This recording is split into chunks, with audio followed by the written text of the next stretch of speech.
InFi, episode 36. Welcome to InFi, the future of finance, hosted by American economist and author Dr. Robert Murphy. Each week, tune in for dynamic discussions with business pioneers about emerging trends in finance, life insurance, asset management, technology, and more. Now, let's talk the future of finance.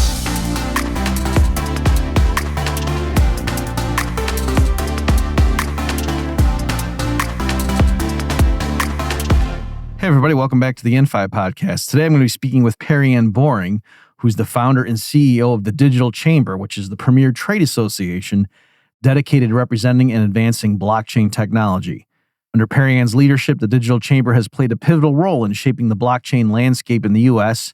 She and her team successfully advocated for pro-blockchain legislation to solidify the nation's position as a global leader in blockchain innovation. And they've also done a lot to defend this emerging technology from some political and regulatory assaults.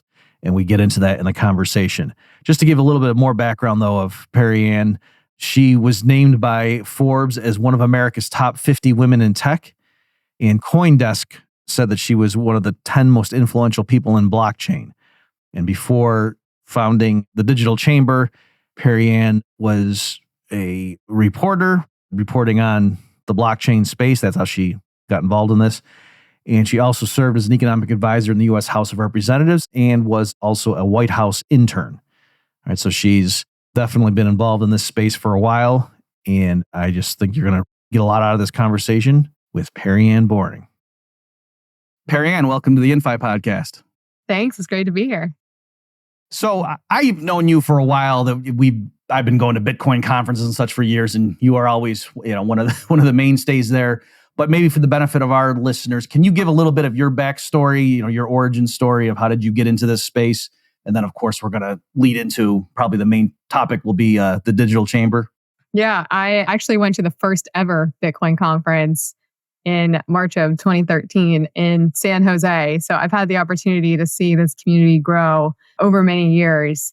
I first learned about Bitcoin when I was working on Capitol Hill. I dedicated my career to working in public policy at an early age. When I was in college, I was studying economics at the University of Florida during the financial crisis. Okay. And as a student of economics, I really just wanted to understand what was happening while members of my family and my community and really everybody I knew was being impacted by the economy, but they didn't necessarily do anything wrong, but all these bad things were happening to them. So I wanted to understand it. And of course, my econ professors were teaching out of textbooks written by Ben Bernanke, who was the chairman of the Fed at the time. Okay. And they were just giving us math problems to solve. They weren't able to really explain what exactly was happening. And there was this guy that was running for president, was really the only person that could answer our questions. And that was Dr. Ron Paul. And having the opportunity to hear him speak and shed a lot of light on to how the financial system and the monetary system works and how we have issues. We have systemic issues across the global financial system. I wanted to contribute to helping fight to address those problems that we have. So I went to Capitol Hill, and there I worked for a member of the Financial Services Committee, had the opportunity to work on a lot of these policy issues, and I learned about Bitcoin. And from the moment that I learned about this alternative currency that was not built or controlled by a government or a central bank or a group of people, as someone working in economic policy, that was just a fascinating concept. So I became extremely interested in it, spent a lot of time studying it, and eventually came to the conclusion that this is going to be one of the most important technologies of our current generation and wanted to play a role in helping advocate and foster its development and innovation. So we started the chamber in 2014 to do just that. And it's been quite the journey. And we still have a lot of work to do to make this technology available to the people of the world. Okay, well, great. So yeah, that will be the folks, the meat and potatoes. We're going to talk about Perianne's work with the Digital Chamber. But if you don't mind, Perianne, before we get into it, can you spend a little bit more on just what it's like? So my experience with DC, Capitol Hill, is as an economist, after a certain point, I did have certain connections, also because I did work with what was called the Institute for Energy Research, and they were a DC-based think tank that was promoting market-based solutions for climate change and stuff like that. So I would go to DC every once in a while and give briefings to like congressional staffers, particularly people who are on the relevant committees. And so one thing is, I was struck by how young a lot of the staffers were. But then I realized, well, yeah, because they're being asked to work ridiculous hours, and so that is not conducive to somebody who had $5. Yeah, you don't get paid much, and you're asked to just give up your life basically for a year or two, especially if there's a campaign going on. So, is there anything were you disillusioned, or you know what I mean? Is there anything that you want to share in terms of like your experience in Washington for people who know of it but they've never actually lived it? Yeah, I think I was definitely disillusioned and probably naive as well, thinking, some of the issues that we face, like inflation and some of the corruption that happens, that if these people just really understood what was happening, they would want to fix it. The Washington, D.C. machine is interesting. We could probably do a whole show just focused on that.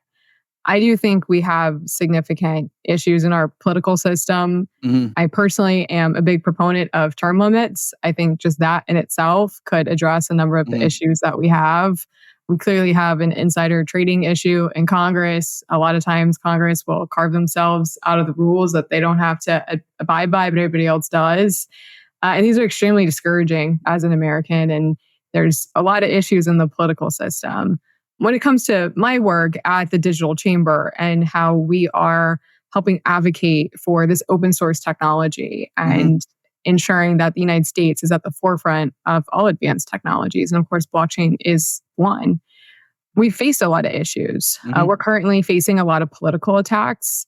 There's a number of efforts all across the government, from policymakers and politicians, to restrict our access to be able to use an open source technology. In my experience, most of these attacks are coming from political goals. They're not coming from a place of logic or reason. Politics often lacks logic and reason.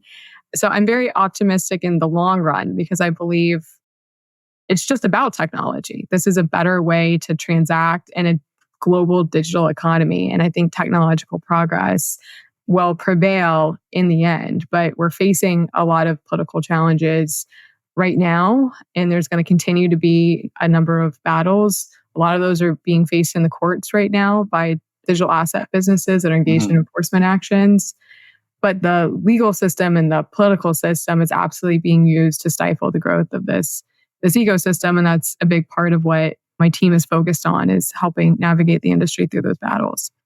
So speaking of that, maybe before we get into some of the content, I mean, do you just want to give a sense of the website's digitalchamber.org, folks. You want to go, and you've got a decent, it's not like you and one other person. I mean, it's a decent sized team you got there. So you maybe just want to speak a bit about how do you recruit people? How did you, for one thing too, how did you decide the best way I can contribute to this and do my part is to form this new entity? Like, that's kind of a bold move. Do you want, maybe just want to spend a minute on like it was a bold move. And also, I was young, female, working in, the old boys club of Washington, D.C. I mean, I'm thinking, I don't want to I don't want to patronize you, but yeah, I was like, that is kind of anyway, do you want to speak to any of that? That itself, has been an uphill battle, but I thought the idea of even starting a trade association for Bitcoin and cryptocurrency would be controversial. You have to remember the industry 10 years ago was extremely different than what it looked like today. It was just a very, very small community of a lot of cypherpunks and the libertarian community. And,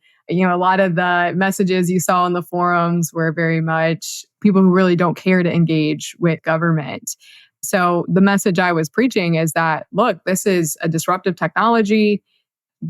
Policymakers and regulators are going to have a lot of issues to have to deal with, reckon with. How are different types of legal regimes going to apply to this new asset class, this new technology? It's very different than the current system. If you just try to apply existing laws built for banks to the blockchain, you're going to have a lot of problems. How do we figure those out? And felt very strongly that the industry needed to have professionals on the ground in Washington to be that resource to public policymakers to help figure out what do those legal frameworks look like? How do you regulate an open source ledger? How do you apply things like anti-money laundering in a permissionless environment without stifling and jeopardizing the integrity of the technology itself? So that concept of, what we're doing, I thought, I didn't know if the community was going to embrace this or not. But we've gotten a lot of support from the industry. We're the largest trade association in the world representing digital asset businesses. We represent about 200 different companies today. And the issue of policy and regulation and compliance is front and center for every single digital asset business in the world. All these companies know we've got to figure out how to do compliance in a digital way that's commensurate with how blockchains work. It's one of the biggest questions for our ecosystem, and that's where we're at the forefront. And a big part of our job is building that bridge between industry and government. Those two communities previously may have had challenges working together. So having a neutral party sit in the middle. Of course, we don't produce any products. We don't compete with any companies in this space. So we're a neutral third party that can bring industry together, have those conversations with government, serve as that resource to government. And it's a huge need. And it's kept us gainfully employed at the chamber. And I hope at some point our job's not needed anymore. Yeah. Right. I hope at some point this technology becomes mainstream and we've got legal frameworks that work globally and people can have access to this technology and it works. But we still have a long way to go before we achieve that. Yeah. I don't know if you remember this, Perianne, or maybe like you've said so many iterations, you're not going to know which occasion I mean. But years ago, I remember when like I said, I knew of you because you were into the space before I was. But then, I started going to like the Texas Bitcoin conference and I would see you there. But I forget what the scandal was, but there was some deal that, people in Washington were thundering about, this is this crazy dark market stuff in Bitcoin. And you were making the point that, well, no, I mean, there's a sense in which this is a public ledger that's immutable. So if you're some criminal, like you don't want to be conducting your transactions on this thing. You know what I mean? So it was like you were kind of flipping the narrative of, because you're right, a lot of the original cypherpunk people getting into Bitcoin, they were calling it anonymous, and you were saying, no, it's pseudonymous. It's not, anyway. So it was just interesting that like I saw that I was like, oh, what she's doing, she's trying to like make factual statements and to get people to communicate with each other, because even a lot of the proponents of Bitcoin, they were saying false things about it, thinking they were showing how cool it was, when it was like, no, I mean, for one thing, it's not accurate to say it's anonymous, but also you're kind of giving stuff on a silver platter to people who are going to want to crack down on this. There's a lot of misinformation and disinformation about this technology. A lot of, the media, politicians will tell you this is the currency of choice for criminals. This is literally the dumbest technology you could possibly use if you're a criminal and you're trying to conceal your tracks. Yeah. If you're trying to conceal your financial moves, why would you put that on a public ledger? Right. Makes absolutely no sense. Yeah. And if the way you just put that, I saw that was when you made that point years ago, and I was like, oh yeah, that is good. Because I had felt hoodwinked, because when I was first getting into it as an economist, some of the proponents were people that were very skeptical of government regulation. And so they were selling it as, there's this secret thing and they were calling it anonymous. And then you were making it, and I realized on my own that, this isn't anonymous. What are you talking about? So, okay. So maybe we can get into some things. Maybe first, before I forget, because I know you have an event coming up as we record this. It's going to be, next week. So do you want to plug your event, and we'll make sure that we can promote that? Yeah, thank you. We're hosting the DC Blockchain Summit on May 15th on Wednesday in Washington, DC. This is one of the original, and it is the largest gathering of the digital asset industry in our nation's capital. We'll be discussing how blockchain is shaping the future. We'll be talking about why Bitcoin is more than money, how Bitcoin is shaping the future of the energy transition. We'll be discussing with regulators and policymakers, a number of legislative proposals that are currently pending in Congress. This is a great opportunity to connect with industry leaders, hear from policymakers, and discuss the future of the blockchain. So if you're interested in joining, you can get a ticket today at dcblockchainsummit.com, and we'd love to have you. Okay. And so folks, we will excerpt that, Perry, make sure we blast that out. Some of you may be hearing this afterwards, obviously, because we're cutting it close here. But definitely we will blast that out to make sure our network hears of this event, Perry. And so maybe it's funny because you mentioned a minute ago, I want to make sure the folks at home understand this, that the people in DC, they're passing all kinds of regulations on things. And if they need, like there's a certain cynicism of like, oh, the special interests go in and they capture the regulatory agencies. And yes, that's always a danger. But on the other hand, for my work that I alluded to earlier, Perianne, about me working on the energy markets and things like that. So the George W. Bush administration, they passed some like ethanol mandates and so forth, so that vehicles had to have a certain amount of ethanol mixed in But the way the regulation was written, so this obviously passed before the financial crisis because it was the George W. Bush, it was just absolute numbers of like how many gallons in the fuel mix for the nation had to be ethanol by these dates. Well, then when the financial crisis hit, a lot of, usage of oil fell for, because of the recession and everything. People weren't driving as much. And so those numbers got all out of whack. And so there were literally contradictory directives from Washington to the refiners that you have to put in, this growing number of gallons into the mix that's ethanol. But at the same time, that was going to, in certain cases, like that would mess up your engine if they actually did that. And so it was illegal to do that. About that. Yeah. And so they had to every year, I forget if it was EPA or what age, I think it was EPA. They had to issue I forget what it's called, an exemption or something, because like the automakers and everyone had to keep going to Washington to tell them, no, if you enforce this mandate, the way this regulation's written, you're going to be forcing us to break, it's literally impossible to satisfy all these. You're contradicting yourselves, that we're not going to mess up everyone's engines because of this thing that was written because the rule was dumb and it didn't take into account the drop in total fuel use. So I'm just saying little things like that where, if they're issuing regulations that don't make any sense, you need people in the industry to give them feedback and to say, no, that doesn't make any sense, guys. So anyway, so that it sounds like that's partly the role you guys are playing in terms of regulators coming in and issuing proclamations about digital assets when they really don't quite understand how it works. Yeah, and I think it's more than that. I mean, on one hand, the regulations need to work for the industry. If you put forward rules to the road and they're impossible to comply with, what did we accomplish, right? So the policymaking process needs to be collaborative. Industry needs to understand the concerns of regulators and what are the risks you're trying to mitigate for. Regulators need to understand how the technology, how industry works. And together you develop those guardrails, those frameworks, the regulations, how compliance works. But I think where we are today in the blockchain space, it's a lot more than that. It's not, I think we're past, let's have a good faith conversation about how we develop what those guardrails are. There are so many businesses that want to develop on blockchains in the United States, but feel like they have a target on their back because there are political attacks on this space. There are politicians that do not believe businesses should be allowed to build in this space, that people should not have access to this technology. And that crosses a line of people's fundamental right to engage in business and in commerce and free speech and right to privacy and so many other things that we stand for as the United States, as democracy, leading democracies around the world. There's really no industry in the world today where you have legislation pending in Congress with significant support that just outright bans an entire industry. Why? Because any other industry in the world would show up in DC and say, this is absolutely inappropriate. Everyone has a right to exist. Everyone has a right to engage in business. You can't just wipe out an entire industry because you don't like it. Yet, that's exactly what's happening in cryptocurrency today. Senator Elizabeth Warren is working to completely ban Americans' access to cryptocurrencies, make it impossible for businesses to operate digital asset businesses legally in the United States, which is a massive attack on Americans. And I believe our role as Americans is to fight for our rights. And I believe this is the fight of our generation. Okay, well, great. So it's interesting. And so it sounds there like it's not merely, you guys aren't merely talking about like efficiencies and look at this and GDP that you are bringing in that, no, there's some deeper. These are bad faith political attacks. Okay, yes. On an entire technology ecosystem.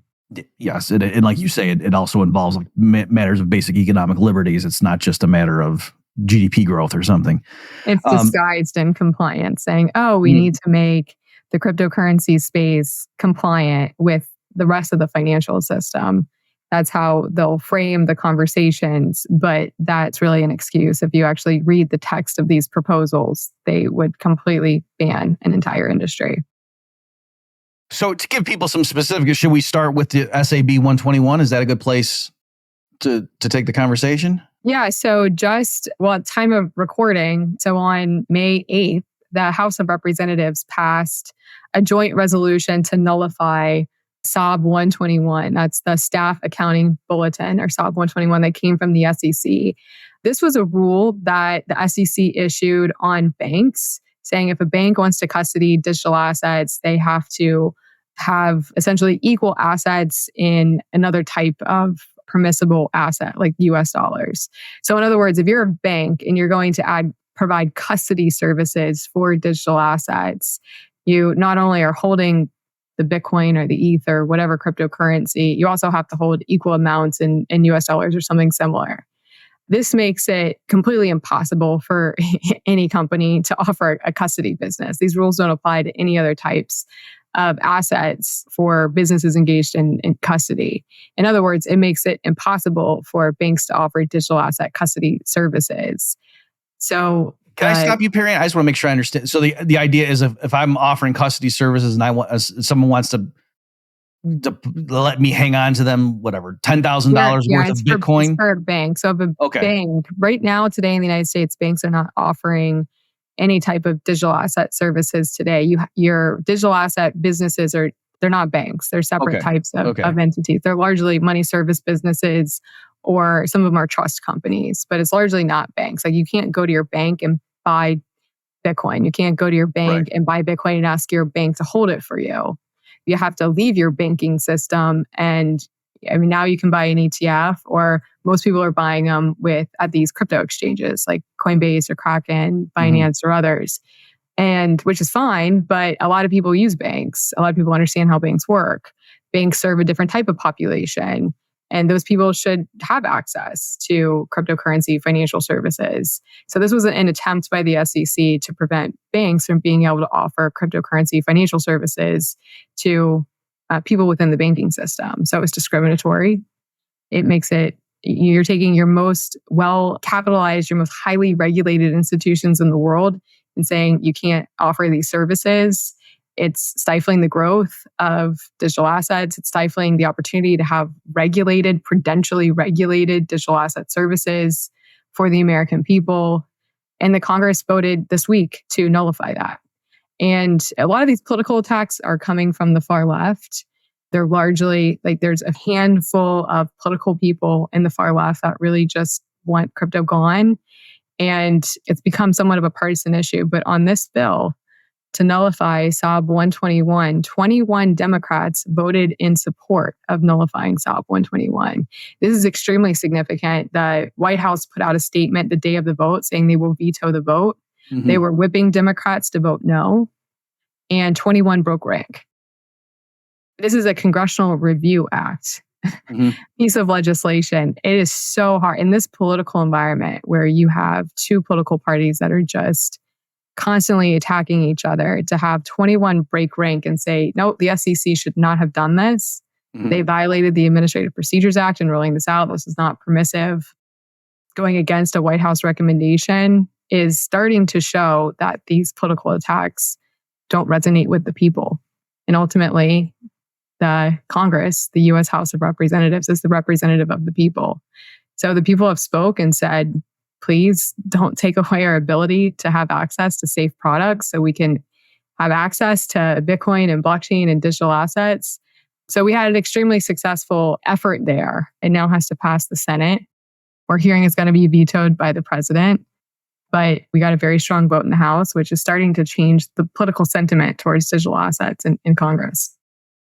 Okay, great. Maybe at this point, do you want to speak a bit about that, like more generally, that your sense, because you've been doing this for a while now, of the sentiment for digital assets? Like you said, back in the day, a lot of people didn't even know what this was. And it was this fringe thing that like tech geeks and libertarian idealists were into. But now, I mean, this has become much more mainstream. In my work here at Infineo, I've realized that with all the different household name investment banks that have their own wings that are looking at tokenization and using blockchain for some of their applications. So do you want to speak to that about just how attitudes have shifted? Yeah, I really like that Gandhi quote. First they ignore you, then they laugh at you, and then they fight you, and then you win. I think that can pretty much summarize like the evolution of digital assets. First they ignore you. When we first started doing what we were doing back in 2014, most people had no interest in meeting with us. I think we had like one member of Congress, I think, that met with us our first year, because nobody just cared at all. They thought this is a joke, this is a scam, or this is, Bitcoin's the currency of choice for criminals. We can't be affiliated with this, and just go away. And then you had the laugh you stage. So, there's been a lot of scandals in the cryptocurrency space. But I mean, you see that in all advanced and developed technologies. Bad actors come in, they do abuse new technologies. They're always at the cusp of new innovations. And that's led to a lot of bad publicity and I think put bad name on the technology itself. I think we're past that. Criminals have been apprehended. They're in jail now. We're kind of back to the basics of focusing on the technology. How do we commercialize this technology? And how do we make sure the benefits are realized here in the United States for Americans? But now we're in the fight you stage. So we have politicians that want to restrict people's access to this technology, but we're going to win because that's how that is the progression of technical progress. You can only hold back Uber for so long. At the end of the day, people want a very simple way to get rides around the city, just like people need and want, simple technology to allow for digital payments. So in the long run, extremely optimistic about where this is going, but we are facing some, significant uphill battles currently. And that's a big part of what we're focused on. Maybe at this point, do you want to speak a bit like in terms of the regulatory climate here in the United States versus the rest of the world? Yeah, the U.S.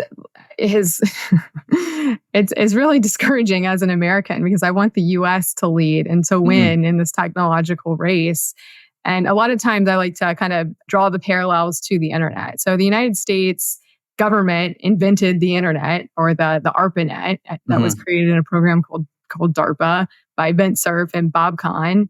And the technology was recognized that it would have commercial value. So then the Clinton and Gore administration passed an executive order, and there's a series of laws to incentivize the private sector to commercialize and develop the internet. And that's what we did. And we led that.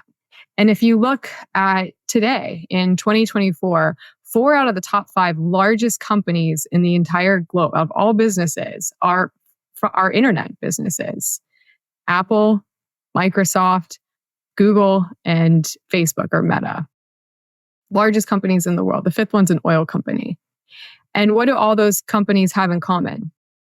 They're US businesses. Why is that? Because we led that technical development from the top. We had very strong leadership at the very, very top of government saying this is going to be an important technology. We want to harness its benefits here in the United States, and we want to foster that. And the rest of the world followed. And we've benefited dramatically. We have led the technological race here, largely because of what we've done with the internet. Now we're at Web 3.0. Sometimes we use the term blockchain interchangeably with Web 3. This is kind of the next era of the internet. The internet allows us to send communications in a peer-to-peer way. So we can send a message without having to go through a third party like the Postal Service. We can use, right now we're using VoIP. We're corresponding directly, peer-to-peer, without a third party sitting in the middle. The blockchain or Web3 allows us to send digital data, digital assets, peer-to-peer. This is how you transact. So the blockchain will be what we use to transact and interact in the global digital economy, just as the internet is what we've used to communicate in the global economy. And if we don't lead, we have everything to lose. The US is the world reserve currency. We're talking about the rails of the financial system, of the economic system. Imagine if the United States had taken the approach it's taking with Web 3.0 as it did with Web 1.0. What if Amazon and Google and Facebook and Meta and Apple, Microsoft, what if these were not in the United States? What if these were Russian companies or Chinese companies or European companies? What would that mean for us, for Americans? I think a lot. And I think that's what's at risk is the next era of the digital economy likely will not be built here because we have taken such a hostile approach to this technology. We're not incentivizing businesses, US businesses, to build, develop, and invest in advanced technologies. We're discouraging that. We're sending that innovation overseas. A lot of businesses are choosing to build in Europe, in the UAE, in Singapore, and other nations because they're regulating digital asset businesses. They're not sitting in fear of enforcement actions because they're innovating in this space. which means the global financial rails, the global economic rails of Web 3.0 likely won't be here. They'll be elsewhere. And I think that's a national security issue that needs to be corrected. Okay, so that's an interesting take. I'm totally tracking with you, but there at the end, like you're pointing out that it's not like, oh, we'll just keep our sandbox safe and the rest of the world can go and get into this stuff that Elizabeth Warren thinks is naughty. That if it develops elsewhere, then we actually have less oversight on what, because this is going to be the future of commerce, is what I hear you saying, whether it's developed here or abroad. And at least if it's developed here, Americans have a better idea of how it unfolds. Well, look at how China is addressing blockchain technology. China has made this a national priority. Xi Jinping has given multiple speeches about how he wants China to lead in the development and the rollout of blockchain. They built a central bank digital currency, the digital yuan. Arguably, it's not really on a blockchain. It's a digital currency that is fully controlled and surveilled by the CCP. Mm-hmm. So I don't know if you've had the opportunity to look at what they're doing, but as an American, this gives me the creeps to where the CCP can own and control all of your money. And what if they don't like what you're doing? What if they don't like that you bought a Bible? Mm-hmm. Can they just cut you off from the financial system? If you're cut off from the financial system, how do you pay your rent? How do you buy food for your family? How do you provide for yourself and your loved ones? You can't.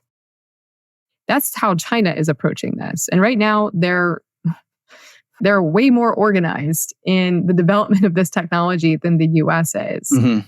I don't want to live in a Chinese digital economy, a Chinese owned and run as an American. I don't think anybody does. That's what's at stake. Yeah. Yeah. We want the future rails of the digital economy to be built with American values by American businesses, by American innovators and entrepreneurs. Yeah, it's on that stuff. We've talked about, Perianne, on this podcast about that somewhat too, that one element of that, the reason it's so creepy and ominous with the whole like social credit score stuff is my understanding is they'll do things. I'm just giving a stylized example. I know you know this, Perry. I'm just saying it for the listeners in case they haven't heard someone go through this. But it's like if you're in China and you get your credit rating and your social credit rating, and if you say something negative about the party or whatever on social media, that'll ding you. And then maybe what that means is you go to rent or reserve a hotel room, and the hotel doesn't want to give you a room.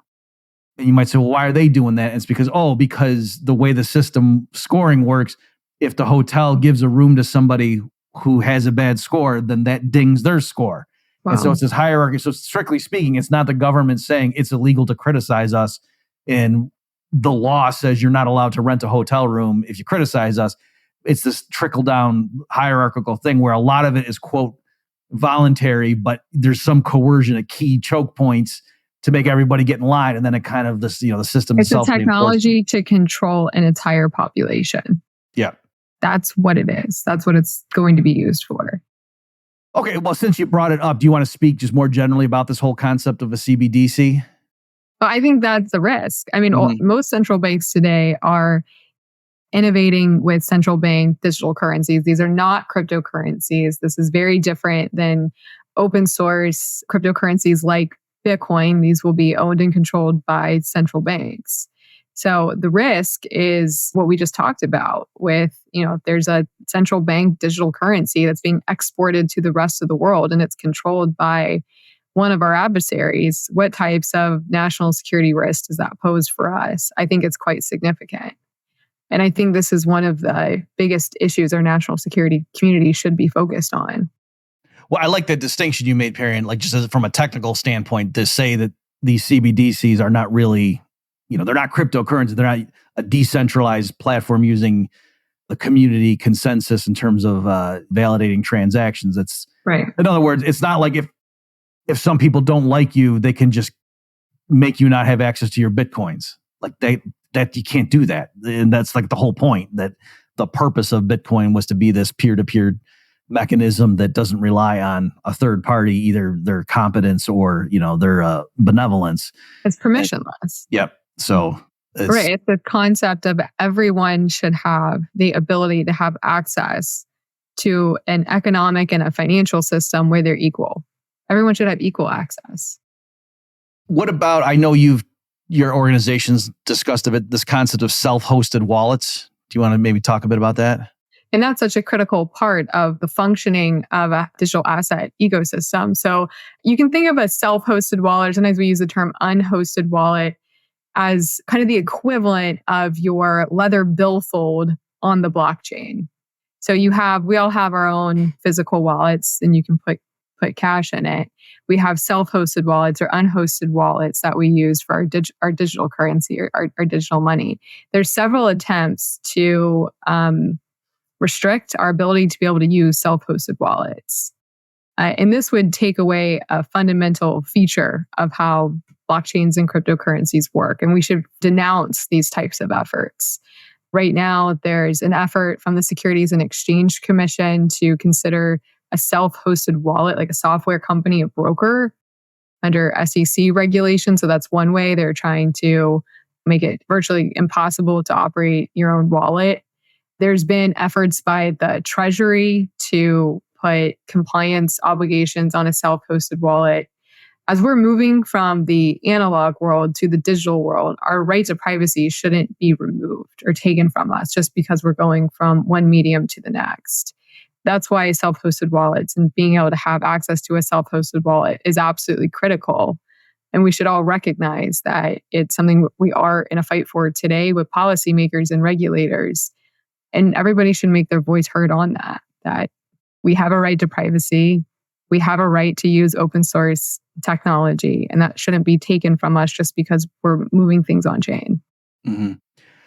So maybe to circle back a little bit to some of your previous remarks, how do you feel, is there going to be sort of a pressure that whatever the regulators in DC may have wanted to do on their own, but just the fact that they can see that US competitiveness is suffering because of this, is that perhaps going to be something that's going to steer them such that they're going to have to, stop standing in the way of these innovations? Yeah, US competitiveness is, a great talking point with policymakers, less so the regulators, but the higher level policymakers for sure. I think being able to make the national security case for blockchain development, most people, all politicians, regardless on what, aisle you sit on or where you sit on the political aisle, do want to protect the nation's national security. So we have found a lot of alignment there. US competitiveness is important. There's a lot of members of Congress that we've met with who are not happy that there's businesses that have shut their doors and have moved to other nations because we can't figure out how to regulate these types of businesses here in the United States. We're extremely hostile towards them. So a lot of, particularly members of Congress, very much want the United States to lead. They want their constituents and their districts to be able to lead in technical innovation, have these jobs here in the US. And that's definitely a great point, is the US competitiveness of this ecosystem. We've been talking a lot about Bitcoin, and I know that's how I first got into this stuff and seeing you at those early conferences. But at this point, here at infineo, we speak of blockchain technology, and then we're saying that, what we're doing is putting life insurance on the blockchain, that we're not directly using a cryptocurrency like Bitcoin or so forth. Can you maybe speak a bit to that? Like that this is more than simply, just for the listeners, we're not merely talking about people who might want to do financial transactions denominated in Bitcoin. Like this is much more than merely that. Right. Well, Bitcoin was the original technology, right? That's how we solved the double spend problem. That is the peer-to-peer electronic cash system. So it all stemmed and was inspired by Bitcoin, and Bitcoin's one type of digital asset. But with this technology of blockchain, I believe that all assets will be tokenized and represented on chain. So you can have a native on-chain asset like Bitcoin, and there's millions of Americans and people around the world that have decided to own Bitcoin today, but you can also have other assets represented on chain. So you have like a digital twin. You have your real world item, which could be life insurance. It could be the title to your house. It could be your birth certificate, your death certificate. It could be gold. So you have these real world assets, and you have a digital twin that's represented on the blockchain. And once you put assets on chain, it creates new opportunities for different types of markets, ability to trade, add smart contracts. One area that we're looking at in depth right now is in the non-fungible token space, NFTs. And one of the things that I find really promising about that is rights for artists and creators. Today, if you paint a picture and you sell it, you make money off of that. But what about when it gets sold again or again and again? And oftentimes it's not the first sale that's the highest number. It's those sales afterwards. The artist usually isn't compensated for those secondary transactions. Well, if that painting has a digital twin on a blockchain, you can build in royalties with smart contracts that say every single time this is sold. And you sold the physical painting, but the token also has to be sent as well.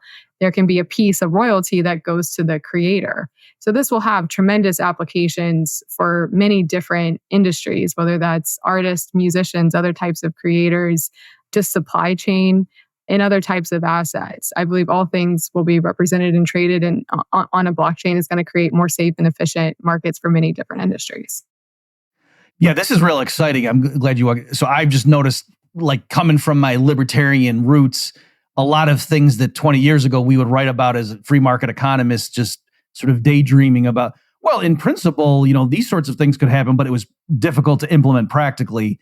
Whereas now, like you say, with smart contracts, the ability to post you want to do some arrangement with somebody, but I don't trust them, and especially if they're in a different jurisdiction, and so it's not even like the state could come in and do anything. But you can kind of lock some stable coins up somewhere, and then if they do their end of the bargain, then it gets released and they get paid. So both parties can be confident that one's not going to rip the other person off. Just little things like that where it's the ability of smart.